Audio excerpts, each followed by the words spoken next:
The sound of sneakers squeaking on polished wood echoed through the Roosevelt High School gymnasium as students filed in, some grumbling about wasting a Friday afternoon, others buzzing with excitement. At the front of the gym stood a thick blue wrestling mat, freshly unrolled and smelling faintly of disinfectant. Posters reading, "Wrestling Demo Today," hung lopsidedly on the walls, a last-minute attempt by the administration to stir some school spirit and increase participation in the otherwise overlooked wrestling program. Perched proudly on the edge of the mat was Bradley "Brick" McConnell, Roosevelt's self-proclaimed wrestling king and team captain. Towering at 6 feet with a broad chest, flaring nostrils, and hair that always seemed aggressively gelled, Brick loved two things: the mat and an audience. Dressed in a tight red and black singlet, he strutted back and forth like he was born on a stage. With his friends hyping him up and Coach Sanders grinning from the sidelines, Brick couldn't have felt more at home. "Let's get this show on the road," Brick barked, clapping his hands. His voice rang out, cocky and full of bravado. "You all came to see something special, right?" A few students hooted. Others clapped politely. The rest looked like they'd rather be anywhere else. Coach Sanders stepped forward, microphone in hand. "All right, folks. Welcome to the annual wrestling demo. If you've ever thought about joining the team, this is your chance to learn, try a few moves, or," he grinned mischievously, "go one-on-one with the best we've got." Brick flexed and grinned as several students rolled their eyes. "Who wants to test themselves?" Sanders asked. "Come on, don't be shy." A few brave freshmen stepped up and were quickly, though safely, taken down by Brick. Each match ended with Brick standing tall, offering a condescending smirk, or clapping slowly at their effort. With each round, the crowd laughed louder, not at Brick's athleticism but at the absurdity of the matchups. "Anyone else?" Brick called, arms wide. "Come on. Teachers? Staff? I'll wrestle your grandma." That's when it happened. From the corner of the gym, the unmistakable squeak of rubber wheels against tile drew everyone's attention. Mr. Jacob J. Miller, the janitor, was pushing a mop bucket and rolling mop, humming softly to himself as he finished wiping down the hallway.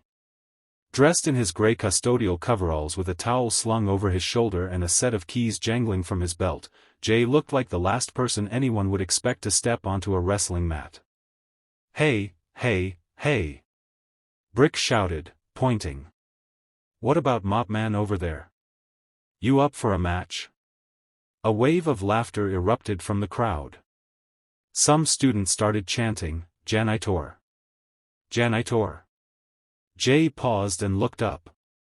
His dark eyes scanned the gym, then shifted to Brick. There was no anger on his face, no offense taken.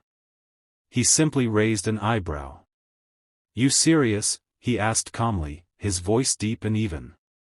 Brick puffed up. "Come on, old man. Give us a show. Don't worry, I'll go easy on you." The gym howled with laughter again.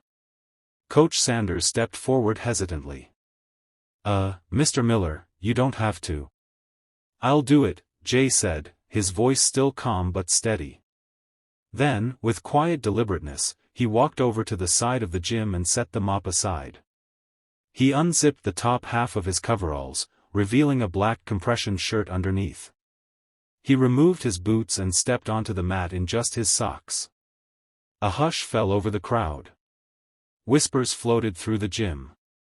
"Is he serious? He's really gonna wrestle?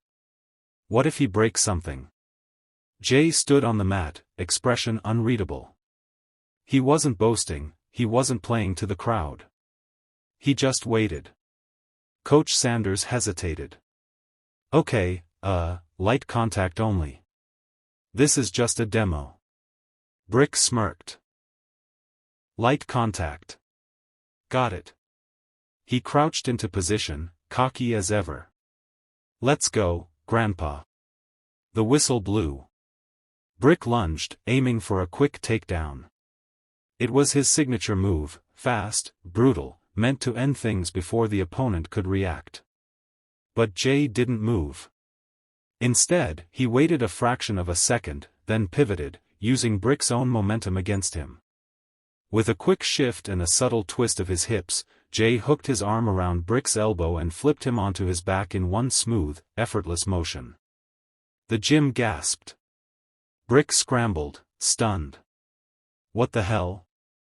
Jay remained silent, returning to the starting position. Coach Sanders blinked, stunned. Point to Mr. Miller.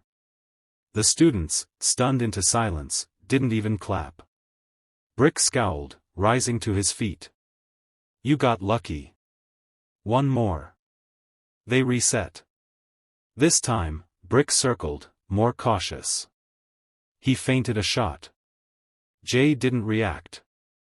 Then Brick lunged again, lower this time, aiming to sweep Jay's legs.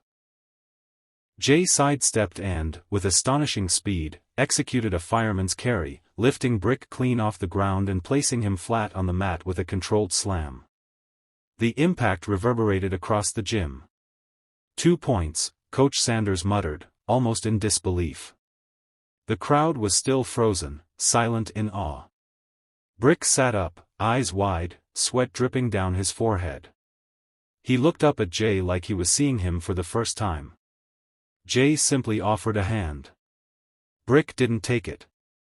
He got up slowly and stepped back, no longer eager, no longer cocky. Let's call it, Coach Sanders said. Match over. No one applauded. No one laughed. They were still processing what they'd seen.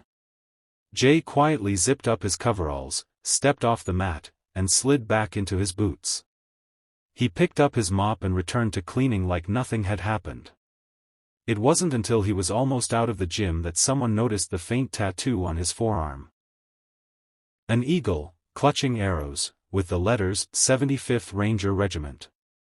Mr. Connor, the history teacher, gasped softly. Wait, that's Special Forces. Another teacher added, Rangers. That's elite army. That's no joke. Coach Sanders walked over to Jay near the door. You never told anyone you wrestled. Jay gave a small shrug. Didn't think it mattered. Where'd you learn to move like that? Army. 8 years. I coached wrestling at a few bases. Nothing fancy. Sanders shook his head in amazement. That was incredible. Jay gave a polite nod. Thanks. But I should finish the West Wing before the evening shift takes over. Just as he turned, a little girl ran into the gym, her backpack bouncing and pigtails swaying. She looked around until her eyes found Jay. Daddy. Jay scooped her into his arms effortlessly. There you are, he smiled. Did you wrestle? She asked, looking at the crowd still staring at them. A little, Jay said with a grin. The students parted as he walked out, his daughter resting on his hip, mop in one hand, the gym still reverberating in silence behind him. That night, the story spread across the school like wildfire. Students couldn't stop talking about the janitor who'd humbled the captain of the wrestling team without breaking a sweat. Videos started circulating, even though filming had been technically prohibited. Comments poured in. Wrestling ninja. Ghost on the mat. Silent killer. But Jay didn't care for the buzz. He went back to his routine, mopping floors, fixing broken lockers, replacing light bulbs. He was just a man doing his job, raising his daughter alone, quietly, with no desire for recognition. Yet in the hallways, people began to look at him differently. Not with pity or derision, but with respect.